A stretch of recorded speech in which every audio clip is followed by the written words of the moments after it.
State police ಠಾಣಾ ವತಿಯಿಂದ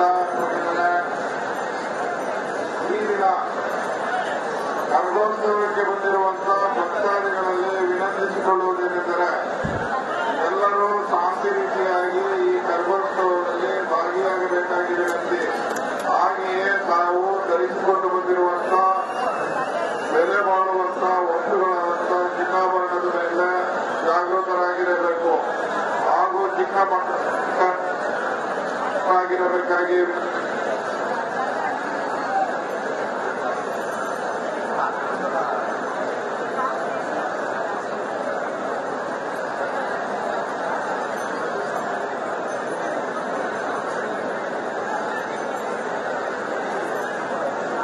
ಬಾಳುವ ವಸ್ತುಗಳಿಗೆ ನೀವೇ ಜವಾಬ್ದಾರು ಅಂತ ಹೇಳಿ. ಯಾಕಂತ ಹೇಳಿದ್ರೆ ಅಷ್ಟು ಸಾವಿರ ಜನ ಇದ್ದಾರೆ.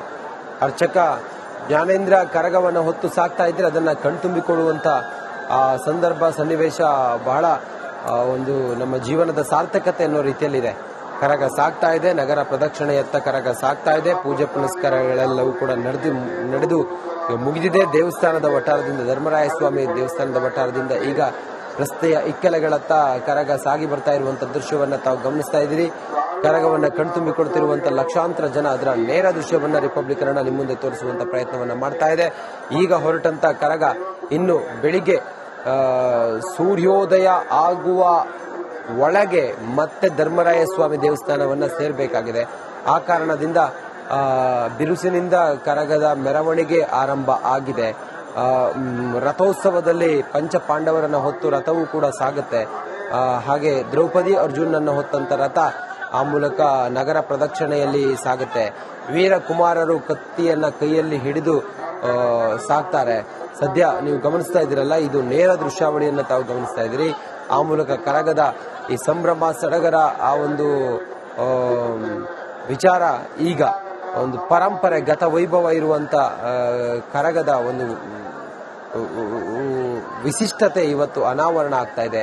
800 ವರ್ಷಗಳ ಇತಿಹಾಸ ಇರುವಂತ ತಿಗಳರ ಸಮುದಾಯದ ಈ ಒಂದು ಕರಗ ಮಹೋತ್ಸವಕ್ಕೆ ಈಗ ಒಂದು ಕಳೆ ಬಂದಿದೆ. ಅದರಲ್ಲೂ ಕೂಡ ಕರಗವನ್ನ ನಗರ ಪ್ರದಕ್ಷಿಣೆಗೆ ತೆಗೆದುಕೊಂಡು ಹೋಗುವ ಮೂಲಕ ನಗರದ ಬೇರೆ ಕಡೆಗಳಲ್ಲಿ, ಅದರಲ್ಲೂ ಕೂಡ ಮೊದಲೇ ನಿಕ್ಕಿ ಮಾಡಿದಂತ ಕೆಲವು ಆಯಕಟ್ಟಿನ ಸ್ಥಳಗಳಲ್ಲಿ ಮೆರವಣಿಗೆ ಸಾಗುವ ಮೂಲಕ, ಈ ಕರಗ ಮೆರವಣಿಗೆ ರಥೋತ್ಸವ ಸಾಗುವ ಮೂಲಕ ಜನ ಪುನೀತರಾಗ್ತಾರೆ, ಜನ ಪಾವನರಾಗ್ತಾರೆ. ಲಕ್ಷಾಂತರ ಜನ ಸೇರಿರುವುದನ್ನು ತಾವು ಗಮನಿಸ್ತಾ ಇದ್ದೀರಿ.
ಹೊರಬರುತ್ತೆ.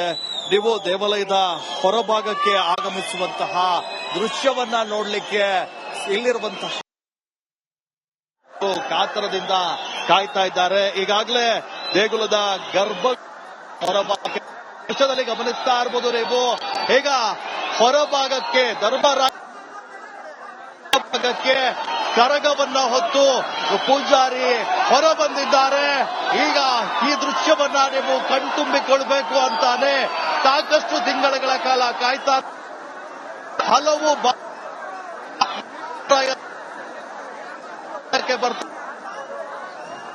ದೇಗುಲದ ಹೊರಭಾಗಕ್ಕೆ ಹೊರ ಬಂದಿರುವಂತಹ ದೃಶ್ಯವನ್ನ ನೀವು ಕಣ್ತುಂಬಿಕೊಳ್ತಾ ಇದ್ದೀರಾ. ಈ ಹೊರಬಂದಂತಹ ಹೂವಿನ ಕರಗವನ್ನ ನಗರದ ಜನ ಗಮನಿಸ್ತಾರೆ. ಮುಖ್ಯವಾಗಿ ಇಲ್ಲಿಂದ ಹೊರಟಂತಹ ಕರಗ ಮುತ್ಯಾಲಮ್ಮ ದೇವಿ ಹಾಗೆ ದೇಗುಲದ ಹೊರಭಾಗದಲ್ಲಿ ಇರುವಂತಹ ಗಣಪತಿ ದೇವಾಲಯದಲ್ಲಿ ಪೂಜೆಯನ್ನ ಸ್ವೀಕಾರ ಮಾಡುತ್ತೆ. ಸ್ವೀಕಾರ ಮಾಡಿದ ನಂತರ ಅಲ್ಸೂರುಪೇಟೆಯಲ್ಲಿರುವಂತಹ ಆಂಜನೇಯ ಸ್ವಾಮಿ, ಶ್ರೀರಾಮ ದೇವಾಲಯ, ಪ್ರಸನ್ನ ಗಂಗಾಧರೇಶ್ವರ ದೇವಾಲಯಕ್ಕೆ ಭೇಟಿ ಹೋಗಿ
ಸದ್ಯ ಈಗ ಕರಗ ಹೊರ ಬಂದಿರುವಂತಹದ್ದನ್ನ ನೀವು ಗಮನಿಸ್ತಾ ಇದ್ದೀರಾ. ಈಗ ಸದ್ಯ ಧರ್ಮರಾಯ ಸ್ವಾಮಿ ದೇಗುಲದ ಆವರಣದಲ್ಲಿ ಸಾವಿರಾರು ಭಕ್ತರು ಆಗಮಿಸಿದ್ದಾರೆ.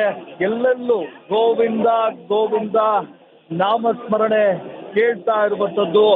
ಮಲ್ಲಿಗೆ ಹೂವನ್ನ ಹಾಕುವ ಮೂಲಕ ಎಲ್ಲರೂ ಈ ತಾಯಿಯನ್ನ ಕಣ್ತುಂಬಿಕೊಳ್ತಾ ಇದ್ದಾರೆ. ಇಲ್ಲಿಂದ ಆರಂಭವಾಗುವಂತಹ ಈ ಒಂದು ಕರಗ ಏನಿದೆ ಇದು ಮುಖ್ಯವಾಗಿ ದೇವಾಲಯದ ಹೊರಭಾಗದಲ್ಲಿ ಇರುವಂತಹ ಮುತ್ಯಾಲಮ್ಮ ಹಾಗೆ ಗಣಪತಿ ದೇವಾಲಯದಲ್ಲಿ ಮೊದಲು ಪೂಜೆಯನ್ನ ಸ್ವೀಕಾರವನ್ನ ಕೂಡ ಮಾಡ್ತಾರೆ. ಸದ್ಯ ಈಗ ನೀವು ದೃಶ್ಯದಲ್ಲಿ ನೋಡ್ತಾ ಇದ್ದೀರಾ, ಮುತ್ಯಾಲಮ್ಮ ದೇವಿಗೆ ಪೂಜೆಯನ್ನ ಸಲ್ಲಿಕೆ ಮಾಡ್ತಾ ಇರುವಂತಹದನ್ನ ಈಗ ಮೊದಲು ಹೊರ ಬಂದ ನಂತರ ದ್ರೌಪದಿ ಅಮ್ಮನ ಕರಗ ಏನಿದೆ ಸದ್ಯ ಈಗ ಮುತ್ಯಾಲಮ್ಮ ದೇವಿಯ ನಂತರ ಗಣಪತಿಗೆ ಪೂಜೆಯನ್ನ ಸ್ವೀಕಾರವನ್ನ ಕೂಡ ಮಾಡ್ತಾ ಇರುವಂತಹ ದೃಶ್ಯ. ಈಗ ಗಣಪತಿಯ ಪೂಜೆ ಸ್ವೀಕಾರದ ನಂತರ ಈಗ ಮುತ್ಯಾಲಮ್ಮ ದೇವಿಯ ಪೂಜೆ ಸ್ವೀಕಾರ ಕೂಡ ಆಗಿದೆ. ದ್ರೌಪದಿ ಅಮ್ಮನ ಕರಗವನ್ನ ಕಣ್ತುಂಬಿಕೊಳ್ತಾ ಇರುವಂತಹ ಜನರು ಗೋವಿಂದ ಗೋವಿಂದ ನಾಮಸ್ಮರಣೆಯ ಮೂಲಕ ಏನು ಇಲ್ಲಿ ಗಮನಿಸ್ತಾ ಇರ್ಬೋದು. ಹಬ್ಬದ ವಾತಾವರಣವೇ ಇಲ್ಲಿ ಮೂಡಿರುವಂತದ್ದು, ಸಂಭ್ರಮಾಚರಣೆ ಎಲ್ಲೆಲ್ಲೂ ಕಟ್ಟಿರುವಂತದ್ದು. ಸುತ್ತಮುತ್ತ ದೇವಿ ಏನೋ 35 ಪೇಟೆಯನ್ನ ಸುತ್ತುವಂತಹ ಸಂದರ್ಭದಲ್ಲಿ ಸುತ್ತಮುತ್ತದಲ್ಲಿ ವೀರಕುಮಾರರು ದೇವಿಯ ಜೊತೆಗೆ ಸಾಗ್ತಾ ಹೋಗ್ತಾರೆ.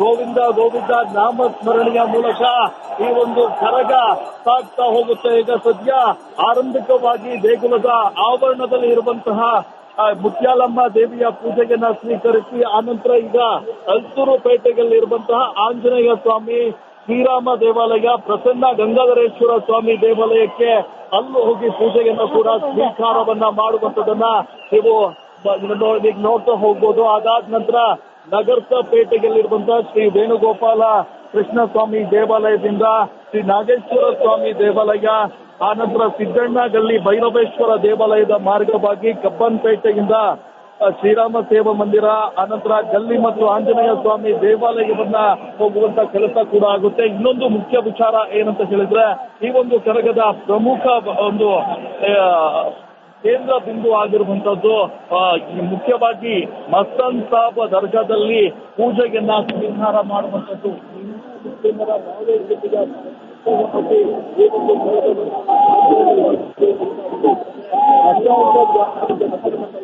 ಪೂಜೆಯನ್ನ ಸ್ವೀಕಾರ ಮಾಡುವಂಥದ್ದನ್ನು ಕೂಡ ನಾವು ನೋಡ್ತಾ ಹೋಗ್ಬೋದು. ಸದ್ಯ ಈ ಒಂದು ಕರಗ ಯಾವ 35 ಪೇಟೆಗಳ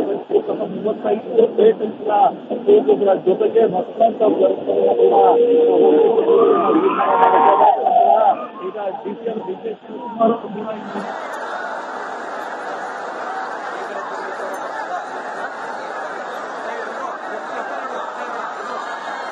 ನೋಡಿದ್ದು ಶಿವನ ಮೆರವಣಿಗೆ ಹೂವಿನ ಕರಗ. ಇದರ ಇತಿಹಾಸವನ್ನು ನಾವು ಗಮನಿಸ್ತಾ ಹೋದ್ರೆ ಪುರಾಣಗಳಲ್ಲಿ ಅಥವಾ ಶಿವ ಆರಾಧಕರಲ್ಲಿ ಶಿವನ ದಿಬ್ಬಣ, ಶಿವ ಪಾರ್ವತಿಯರು ಮದುವೆಯಾದ ಮೇಲೆ ಶಿವನ ಜೊತೆ ಹೋಗುವ ದಿಬ್ಬಣದ ಪರಿಕಲ್ಪನೆ ಇದು. ಈಗ ಹೋಗ್ತಾ ಇರುವಂತ ಈ ಮೆರವಣಿಗೆ ನೋಡಿ, ಡಿ ಕೆ ಶಿವಕುಮಾರ್ ಇದ್ದಾರೆ, ಡಿ ಕೆ ಶಿವಕುಮಾರ್ ಅವರ ಜೊತೆಗೆ ಎನ್ ಎ ಹ್ಯಾರಿಸ್ ಇದ್ದಾರೆ. ದ್ರೌಪದಮ್ಮನನ್ನ ನೋಡೋದಕ್ಕೆ ನಿಂತ್ಕೊಂಡಿದ್ದಾರೆ D K Shivakumar, N A Haris, ಇವರೆಲ್ಲರೂ ಕೂಡ. ಕರಗ ಸಾಗ್ತಾ ಇದೆ, ಇದನ್ನ ಕಣ್ತುಂಬಿಕೊಂಡು ಬಹುಶಃ ಡಿ ಕೆ ಶಿವಕುಮಾರ್ ಹೊರಡಬಹುದು. ನೋಡಿ, ಹಸಿ ಕರಗದ ಮೇಲೆ ಹೂವಿನ ಶೃಂಗಾರ ಮಾಡಿ ಸ್ತ್ರೀ ವೇಷಧಾರಿಯಾದ ಅರ್ಚಕ ಅದನ್ನ ತಲೆಯ ಮೇಲೆ ಹೊತ್ತುಕೊಂಡು ಇಡೀ ಊರೆಲ್ಲ ಹೋಗುವಂತ ದೃಶ್ಯವನ್ನ ನಾವು ನೋಡ್ತಾ ಇದೀವಿ ಈಗ. ಅಂದ್ರೆ ಪರಮಾತ್ಮ ಶಿವ ಅರ್ಥಾತ್ ಹಸಿ ಕರಗ ಈ ಜಗತ್ತಿಗೆ ಅವತರಿಸಿದಾಗ ಮನೆ ಮನೆಗೆ ಹೋಗಿ ಸಂದೇಶವನ್ನ ಕೊಡುವಂತಹದ್ದು ಹಾಗೂ ಕಷ್ಟಗಳನ್ನ ನಿವಾರಣೆ ಮಾಡುವುದು ಅರ್ಥಾತ್ ಶಾಪ ದೋಷಗಳಿಂದ ಮುಕ್ತಗೊಳಿಸುವುದು ಇದರ ವಿಚಾರ ಆಗಿದೆ. ಭಗವಂತನು ಏನ್ ಹೇಳ್ತಾನೆ, ಪ್ರತಿಯೊಂದು ಮನುಷ್ಯಾತ್ಮನಿಗೂ ಸಹ ಈ ಆಧ್ಯಾತ್ಮಿಕತೆಯ ಧರ್ಮದ ಸತ್ಯವನ್ನ ಸಂದೇಶ ತಲುಪಬೇಕು. ಮೂಲಭೂತವಾಗಿ ಹೂವನ್ನು ಅಲ್ಲಿ ಅಲಂಕಾರ ಮಾಡಿರ್ತಾರೆ. ಯಾಕಂದ್ರೆ ಹೂವು ನಮ್ಮ ಸಂಸ್ಕೃತಿಯ ಪೂರ್ಣ ಸಕಾರಾತ್ಮಕ ಶಕ್ತಿಯ ಸಂಕೇತವಾಗಿದೆ. ಮನೆ ಮನೆಗೆ ದೈವಿ ಶಕ್ತಿಯನ್ನ, ಶಿವಶಕ್ತಿಯನ್ನ ತಲುಪಿಸುವಂತಹ ಕೆಲಸ.